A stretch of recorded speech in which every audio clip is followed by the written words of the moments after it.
त्याच्यावर मी रिॲक्ट झाले होते. आता या संपूर्ण विषयाची मी माहिती घेतली आहे. इथे त्यांचे चुलत भाऊ होते, त्यांनी तेही डॉक्टर आहे, मला त्यांनी डिटेल माहिती दिलेली आहे.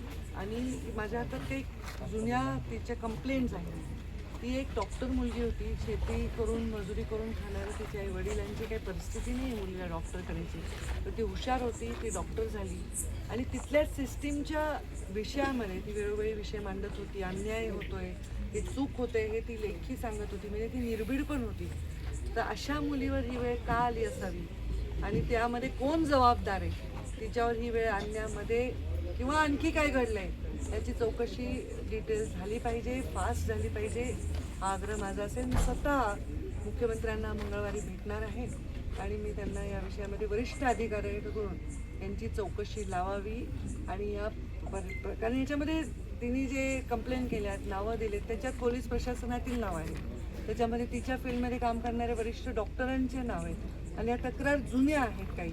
तर ह्या सगळ्याचा विचार करताना एक क्लास 1 डॉक्टर ऑफिसर आत्महत्या करते, हातावर तिच्या नोट सापडते आणि ती दुसऱ्या अधिकाऱ्यांच्या, प्रशासकीय अधिकाऱ्यांचं नाव घेत आहे, हा गंभीर विषय आहे. मी स्वतः आदरणीय देवेंद्रजी फडणवीस यांना भेटणार आहे, बोलणार आहे. वरिष्ठ अधिकाऱ्यांकडनं निपक्षपातीपणे याची चौकशी झाली पाहिजे. कोणाही पाठीशी घालतंय असं जराही परिवाराला आणि लोकांना वाटलं नाही पाहिजे, असा आग्रह मी धरणार आहे. आणि पूर्णपणे संपदाला न्याय मिळेपर्यंत मी स्वस्थ बसणार. SITची काय लागू सांगा? ते स्पेशल इन्व्हेस्टिगेशन म्हणजेच एक वरिष्ठ अधिकारी, उच्चस्तरीय अधिकाऱ्याकडून चौकशी.